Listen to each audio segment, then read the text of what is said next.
what is going to be the difference here? Or will there be a difference of Canada's campaign at the Copa America versus Canada's campaign at the 2022 World Cup? That's a great question, actually. I am actually less intimidated about this group than I was for the World Cup. Yeah. I think it's fair to say. The World Cup, we all kind of wrote off Morocco. Although that's not true. You didn't.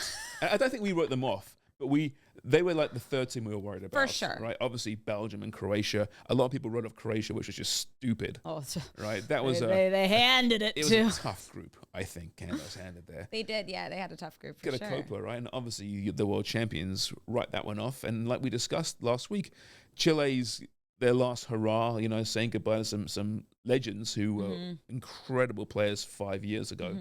And Peru's a tough team to beat. Yeah. But are they that much better than Canada? I don't think so. So I think there's opportunity in this group, I think. There's opportunity. I think if Canada are going to get a win, I think it'll be against Peru over Chile, because even though, Chile are an older team, the experience is what changes these tournaments. And you got a guy like Claudio Bravo, who I think is 40. He's still, keepers, right? Play a bit longer. They're not running around. Prime. Like, he could be. He genuinely could be. He's a really smart keeper, so it's going to be hard just getting past him. Chile put up 2 goals against France just yesterday in an international friendly. Yeah. And I thought, and we're talking about a France with a Dembele, Mbappe, Saliba, Camavinga, like a pretty good starting lineup for France. And Chile scored twice against them. So there's still something there, I think, with Chile. Yeah. Peru, on the other hand, have not looked good in a while. Now, yes, they're still a South American team. They play a lot more competitive games than Canada, so could that be a deciding factor? Maybe. But I think if Canada are going to get a result, I think it would likely be to Peru. Yeah, I think that's a good point. And you talk about the Peruvian steel they have from playing in that region, right? Even the worst teams in that region are tough. Exactly. Tough and mentally tough, because it's the hardest region in all of world football to qualify for World Cups and they all qualify for Copa, but you get my point. So listen, do you think Canada will qualify? I don't think they will. I don't think they will but either. I think it'll be tighter than people might give them credit for. Yeah, I think it will be. I think whenever Copa America in general is always tight. So I think Canada just being involved in it, that's what's going to happen naturally. Like, it comes down to a lot of the time that third match for a lot of these teams, and it could be a goal differential kind of thing. I think it's going to work out that it will be Argentina going first and Chile. But I do agree with you. I think they'll do better, because it also seems like they've turned a new leaf. And they also have, new energy with Mauro Biello. Is he? If he's going to be the man in charge. We still don't know. Would you? At this point, I didn't see enough against Trinidad to say he's the right man for the job. He's definitely in contention and should go through the whole interview process. I don't know why they interviewed the incumbent. They know what to expect from Morrow. Good guy, been there for years. But I don't think he did anything to help himself in that performance. But as the old saying goes, job done. He got them to Copa America. Yeah. Now, do you think it's key that they hire someone before Copa, looking ahead to the World Cup, or can they wait? Could they give Morrow Copa to show his qualities as coach and then decide full time? Ideally, you get the guy before, I think, don't you? I think so too, but then does that also disrupt the team going into the Copa and any chances they might have? Yeah.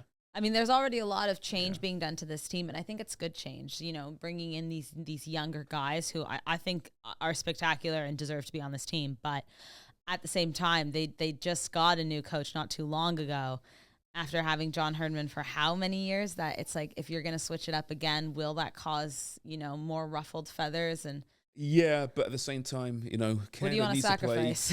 Yeah, I know, right? That's pretty much it. Canada needs to play teams outside CONCACAF, right? So they have the Netherlands coming up, and they got at least 3 games at Copa against non-CONCACAF teams. Yeah. So I think in that regard, you want to have the full-time person in charge by that point. Yeah. Whether it's Morrow, whether it's Bobby Smirniotis, whether it's Thierry Henry, whether it's Hervé Renard's leaving France after the Olympics, right? Which is interesting. There was rumors about him perhaps being approached at some point. Can you imagine? He wouldn't be a bad choice, right? He'd get the job done. Pedigree.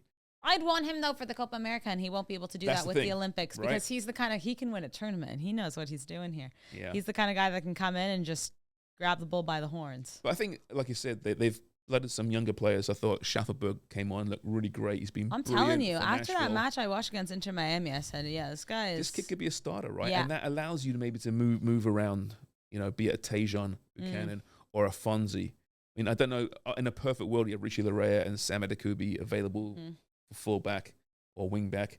If you could put a Schaffelberg out wide, can you bring Fonzie inside? Yeah. In that regard, there's more options, is what my point being. And he looked great when he came on. That finish was fantastic. Yeah. He's brave. He's got swagger, right? Yeah.